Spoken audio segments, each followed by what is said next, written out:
आज जिन पेशेंट का मैं गायनोकोमेस्टिया का सर्जरी कर रहा हूँ, इनका ग्रेड 2 गायनोकोमेस्टिया है। इसमें ग्लैंड भी है और चारों तरफ फैट भी है। ये 28 साल के हैं और ये ऑपरेशन में पूरा लोकल एनेस्थीसिया में कर रहा हूँ, जिसको हम लोग ट्यूमिसेंट इन्फिल्ट्रेशन एनेस्थीसिया कहते हैं। और मैंने इनके लिए यहाँ एक्जिला में पोर्ट बनाया है, जिससे कि कोई दाग ना रहे।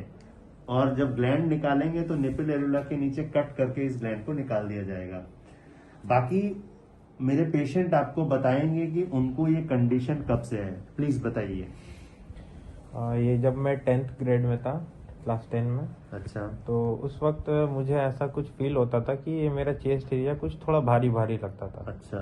तो उस वक्त तो ये जो निपल एरिया जो मतलब जो ये फीमेल टाइप लगता है, उस टाइम में ये उस तरह का डेवलप नहीं था। ओके। बट मुझे कुछ ऐसा अनकंफर्ट लगता था। मैंने औरों की तुलना में तो लगता था कि थोड़े से बाहर निकले हुए या भारीपन है। जैसे कभी स्विमिंग क्लब गए फ्रेंड्स के साथ, तो मतलब डिफरेंस कुछ लगता था मुझे। ठीक है, उनके बॉडी से अपने बॉडी पे कुछ डिफरेंस लगता था। अच्छा। कुछ वहाँ उस एरिया में कुछ मुझे भारी भारी भी लगता था। बट मैंने वो कम एज था उस वक्त, तो मैंने उतना ध्यान नहीं दिया। अभी 4 साल या 5 साल पहले मैं एक अपने घर के पास के एक जनरल फिजिशियन के पास गया। तो उनको मैंने बताया कि ये मतलब ये इस एरिया में मुझे कुछ अनकंफर्ट लगता है। तो उन्होंने मुझे कुछ एंटीबायोटिक्स वगैरह और काफी सारे टेस्ट वगैरह उन्होंने कहा कि पहले ये सारा दवा खा लो। ये 5-6 दिन का मतलब कुछ कोर्स है, उसके बाद एक टेस्ट करवाना। टेस्ट में अगर टेस्ट से उनको कुछ पता चलता तो उसके बाद वो कुछ हार्मोनल कुछ दवा देते हैं। उसके बाद अगर उससे भी अगर कुछ ऐसा कुछ नहीं कुछ ये रिकवर होता, तो उन्होंने यही बताया था कि ये इसको सर्जरी करना पड़ेगा। एकदम ठीक बताया। उसके बाद फिर क्या किया आपने? तो मैंने तो स्टार्टिंग में उनका 5-6 दिन का दवा खाया। टेस्ट करवाया। बट उसके बाद मैं थोड़ा सा लीनियंट हो गया। मैं थोड़ा सा मतलब उतना केयर नहीं किया। उसके बाद फिर कुछ साल बाद एक साल बाद मैंने फिर ये होम्योपैथी का ट्रीटमेंट लिया। 6 महीना 7 महीना मैंने उसका दवा होम्योपैथी का कंटिन्यू खाया। तो उसके बाद भी मुझे कुछ ऐसा कुछ असर कुछ फर्क नहीं पड़ा। फिर मैंने जिम ज्वाइन किया। जिम में भी मैंने 5-6 महीना जिम किया। तो कभी होता क्या था ना, बहुत सारे ट्रेनर बोलते हैं कि चेस्ट का एक्सरसाइज करने से ये मतलब ठीक हो जाता है। बट जब मैं चेस्ट का एक्सरसाइज करता था तो जिस वक्त जिम में रहता था तो उस वक्त बॉडी थोड़ा वो चेस्ट एरिया थोड़ा टाइट हो जाता था। बट जैसे जैसे मतलब जिम से घर आते आते वो फिर से वैसे नॉर्मल वापस से नॉर्मल हो जाता। तो फिर अब ये मैं कंटिन्यू कुछ महीने किया मैंने जिम, 3 महीना 4 महीना। बट मुझे कुछ ऐसा कुछ फर्क पता नहीं चला।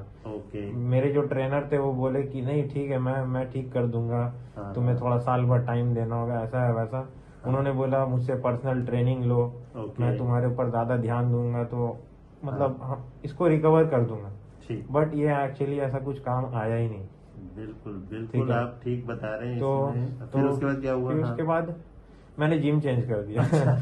तो मैंने दूसरा जिम ज्वाइन किया। वहाँ भी उन्होंने बोला हाँ ठीक है, मैं ठीक कर दूंगा। तुम 2 महीना रेगुलर रहो, मैं इसको गायब कर दूंगा। मैं 2 या 3-4 महीना भी वहाँ रेगुलर रहा, एक दिन भी मिस नहीं किया। अच्छा। बट वही सेम चीज जिस वक्त मैं चेस्ट का एक्सरसाइज करता हूँ तो ये वो एरिया टाइट हो जाता है, स्टिफ हो जाता है। जैसे कभी बाइसेप्स मारते हैं तो थोड़ा हैंड स्टिफ हो जाता है। बिल्कुल बात सही है। चेस्ट भी मारते थे स्टिफ हो जाता, तो बट घर जाते जाते वही। अच्छा। कभी जैसे कुछ टी शर्ट्स पहन रहे तो वो थोड़ा क्या है नोक टाइप का नोकीला निकला पता चलता है। तो उससे क्या थोड़ा सा एम्बैरसिंग फील होता है। कभी फ्रेंड्स के साथ कहीं गए, ऐसी जगह गए जहाँ पे स्विमिंग क्लब भी है। स्विमिंग है मतलब स्विमिंग पूल है, वहाँ पे क्या है मतलब सब टी शर्ट्स ऑफ करके एंजॉय करे नहा रहे। बट मुझे थोड़ा शर्म आता था, थोड़ा एम्बैरेसमेंट फील होता था। घर पे तो कोई बात नहीं है, मम्मी है बहन है तो उन लोग के सामने कभी कभी टी शर्ट ऑफ कर देते थे। बट बाहर के लोगों के सामने और काफी समय क्या होता था ना, फ्रेंड्स लोग अब टीज करते हैं। कभी कभी तो ऐसा होता था कि कोई फ्रेंड ऐसे दबा भी देता था। बाप रे बाप। तो मैंने हाँ थोड़ा वो मुझे एम्बैरसिंग फील होता था। तो फिर मैं काफी दिन से मतलब ये सारे चीज को मैं मतलब इंटरनेट पे हाँ। खोजने की कोशिश कर रहा था कि इसको कैसे ठीक करे या हाँ। होम में ट्रीटमेंट या ऐसा कुछ। ओके। तो फिर बहुत सारा ये मतलब सर्च करने के बाद और बहुत सारा मतलब करने के बाद मुझे एक ही चीज समझ में आया कि इसका कोई इलाज नहीं है, सिर्फ एक ही इलाज है, वो जो है सर्जरी है। बिल्कुल एकदम तो सही फिर बताया। मैंने सारा सब जगह खोज मारा, वो डॉक्टर ये डॉक्टर सबका चेक किया। अच्छा। तो ये कायाकल्प के बारे में मुझे पता चला था, तो मैं काफी दिन से इसको देख रहा था और एक्चुअली मुझे थोड़ा डर भी लग रहा था ये अच्छा। करवाने पे। ऑपरेशन का नाम सुन हाँ, के। ऑपरेशन के नाम सुन करके सर्जरी के बारे में हाँ। कि ये यहाँ से होल होगा, वहां से ये होगा। अच्छा। बट वीडियो मैंने इतनी बार देखा कि वो डर भाग गया। गुड। ठीक है। हाँ। तो अब आज मैं यहाँ हूँ। अच्छा, दैट्स ग्रेट। ये आपने एकदम सही बात बताई।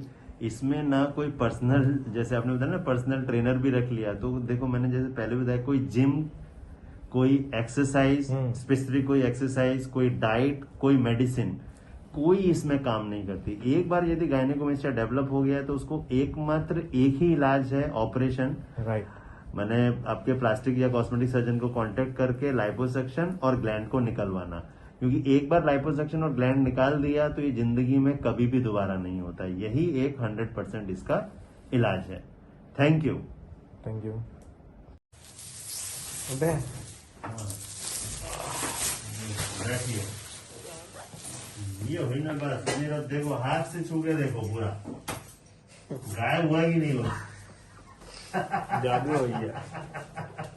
टच करके देखिए। टच तो करके देखो, ग्लैंड बचा कि नहीं बचा।